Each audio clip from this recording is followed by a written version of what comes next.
Boa noite, boa noite. Terça-feira, pós-fredão. Daniel vai estar aqui em casa. Eu tentei até. Tentei não vou falar que eu tentei, que é mentira, né? Mas eu pensei em falar, pô, Daniel, bota uma cadeira aqui, vamos ver uns vídeos juntos assim. Mas para ele agora é só vídeo de Taekwondo praticamente. Bom, mais um estudo de regras.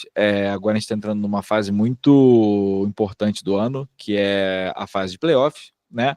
E aí eu resolvi fazer quase que o portal da transparência aqui com vocês nesse momento. Por quê? É, eu queria compartilhar um pouco do que eu penso, do que eu acredito, porque eu não quero que as coisas fiquem muito nebulosas, tanto para quem foi escalado, tanto para quem não foi escalado, né? Nesse momento da temporada, eu estou escalando o melhor possível no que eu acredito, tá?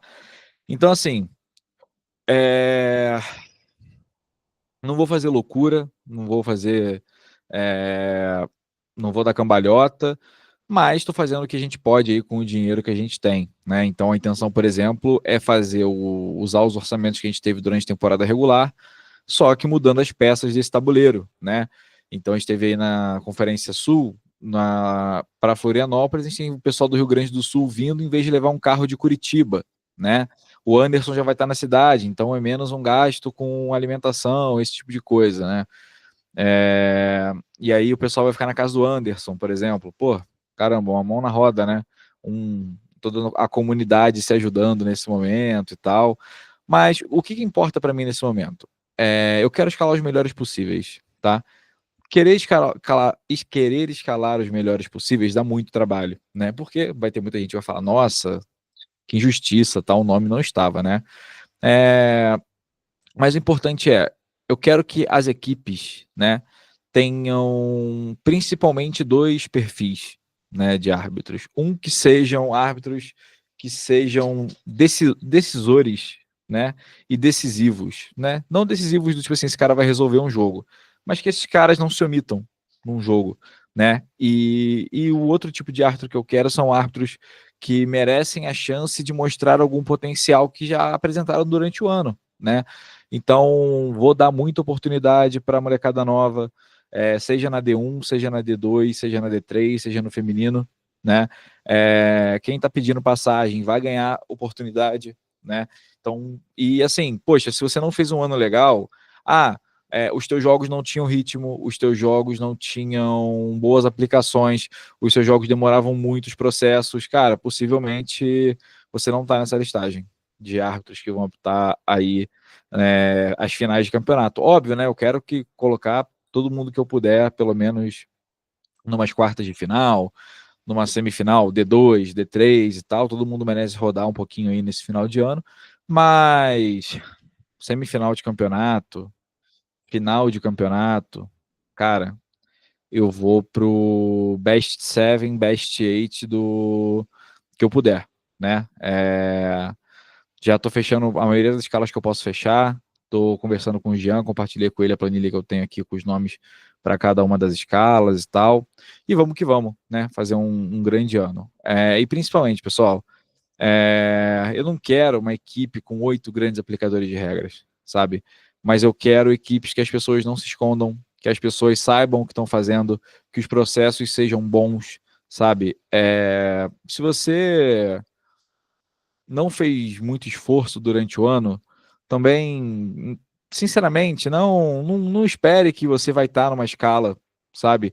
Não fique chateado se você vê que está vindo muita gente de fora para o teu estado, porque às vezes isso fala mais sobre as outras pessoas do que sobre você, né? Talvez as outras pessoas tenham merecido mais do que você mereceu. E assim, se a gente tiver dinheiro, cara, eu tiver que mandar um cara do Rio Grande do Sul para Manaus, um cara de Manaus para Brasília, um cara de Recife para o Rio de Janeiro, cara, se eu tiver dinheiro para fazer isso, eu vou fazer isso. Eu vou fazer isso. Então, a gente está usando os caixas que a gente tem aí para situações de arbitragem de forma bem consciente. Bem consciente. Então, assim, poxa, não fez um grande ano, ou acha que fez um grande ano, dá uma olhada nos teus jogos, vê se os teus processos foram bons, vê se você teve um aprendizado esse ano, se os teus erros de fevereiro são os teus mesmos erros de outubro, cara, eu tenho uma péssima notícia para você. Você não evoluiu em nada. E assim, watch some game, study, cara, assiste vídeo, estuda. Dá para saber. O vídeo não mente, né? O vídeo não mente. E se você acha que o vídeo mente, dá uma olhadinha nos jogos dos melhores árbitros do Brasil e você vê se o vídeo mente ou não mente, tá bom? Bom, hoje a gente vai falar sobre 5 lances bem legais, tá? A gente tem aqui o jogo do Silverhawks e Pilot, tá? Deixa eu tirar aqui o som, beleza. A gente tem aqui uma primeira para 12,5, tá? E aí a quarterback, ela recebe o snap, tá? E aí ela tá sob pressão, ok? E depois ela se livra da bola numa área onde não tem nenhum elegível. Poxa, Guilherme, mas dá para ter dúvida se ela saiu da tackle box ou não. Nesse caso não importa, porque mesmo que ela tenha saído da tackle box, se ela lança um passe onde não tem nenhuma jogadora elegível na área e o passe não cruzou a zona neutra, a gente tem um intentional grounding. Como a bola foi dentro da end zone, a gente tem aí um safety. Curioso que nesse jogo ficou 4-0 em dado momento, né? Então, muito, muito engraçado. Um placar 4-0 é meio que scorigami, né? Terminou acho que 24-7 o jogo, 29-7 o jogo, uma coisa assim. Mas foi um jogo bem legal, bem legal. Destaque positivo, porra. Eu amo o Jimmy Michelasso, né? É foda. Pra mim, o Jimmy, ele odeia tá, futebol americano, mas quando ele apita, ele é muito bom, né? O Edu é um moleque com muito desenvolvimento. O Diego é uma grata surpresa de referir. Falei para ele que eu acho que ele é melhor referido que o de Judge. E assim, muito, muito, muito legal ter uma arbitragem que conduziu legal o jogo aí do feminino também. Vamos pro próximo vídeo. Esse vídeo aqui é nice, hein? Vamos lá. A gente vai ter aqui uma jogada de inelegível além da scrimmage, tá? O Edu até me mandou esse vídeo e tal, dá para ter um pouquinho de dúvida, porque a jarda cheia é a zona neutra, então a gente tem 1, 2, 3 jardas. A 76 e a 64 estão bem no limite aqui, né? E aí aqui a gente tem essa jogada que foi dado como passe incompleto, isso aqui era uma 4ª para 10. Ok.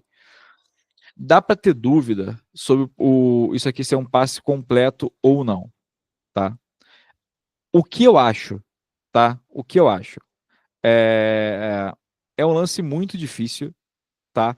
Só que a gente vai ter que caracterizar isso aqui, beleza? Passe completado. Perdão, completado não. Controle, aí o pé esquerdo da recebedora está dentro de campo, ou seja, a gente tem controle e tem inbounds. Só que aí ela vai para trás e depois ela é levada ao chão. E quando ela cai ao chão, a bola sai. É... Guilherme, acredito que quando ela pega essa bola, ela guarda a bola e dá mais um passo, tá? O fato dela guardar a bola, é uma ação comum ao jogo, tá? É uma ação comum ao jogo. Guilherme, não estou totalmente satisfeito. Faz parte. Eu também acho que é bem duvidoso esse lance aqui.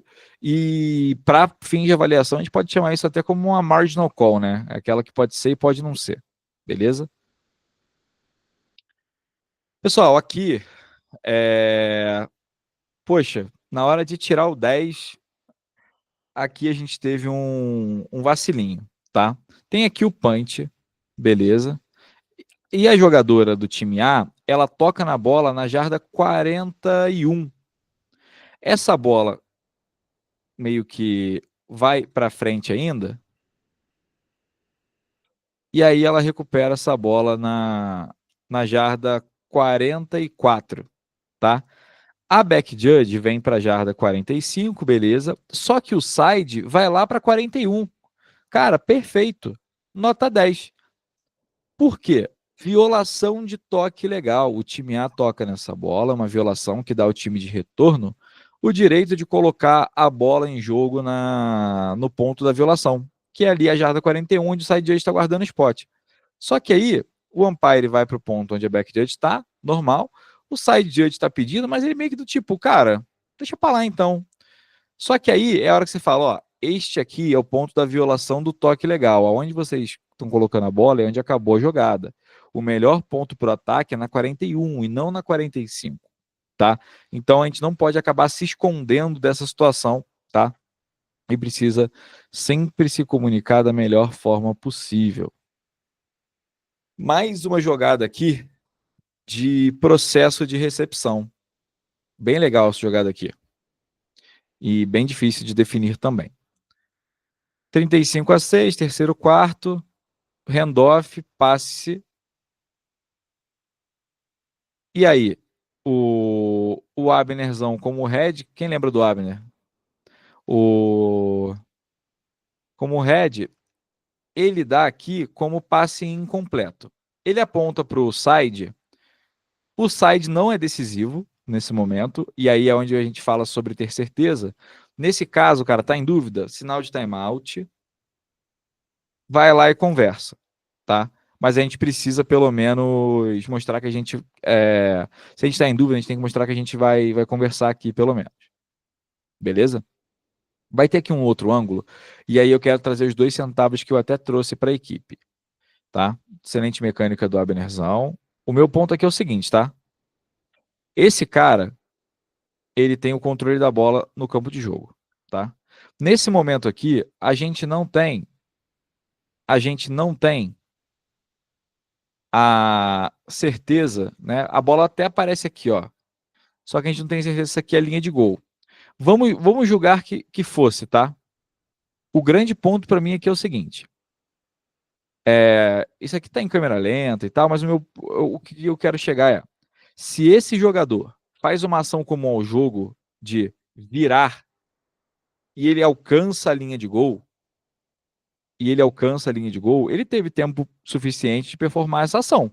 Porque se ele pega a bola, se ele tem controle no campo de jogo e ele estica a bola, aqui é touchdown se ele alcança a linha de gol.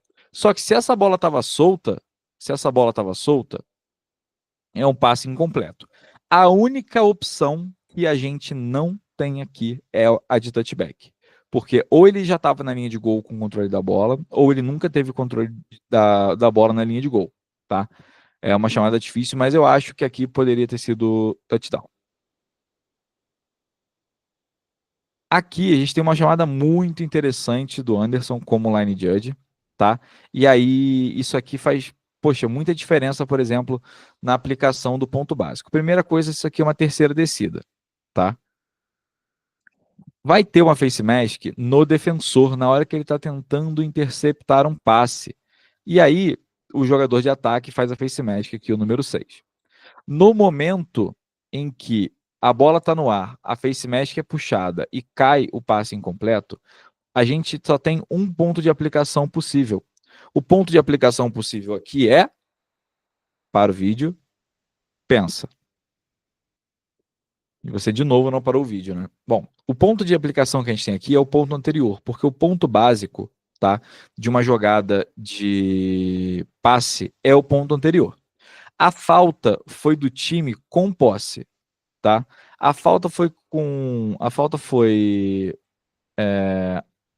à frente do ponto, a falta foi à frente do ponto básico, então a gente aplica do ponto básico, que é o ponto anterior, 15 jardas de penalidade, e aí repetição da descida, ou seria aqui uma quarta descida para mais ou menos umas 7 jardas, beleza? Então, cara, grande chamada aqui de ver essa face mask e de aplicar corretamente usando aqui o ponto básico correto, tá? Não foi interferência de passe, porque o jogador de defesa já tinha encostado na bola e tal, então, boa chamada. E Anderson, para de ficar encostando nas pessoas na hora que você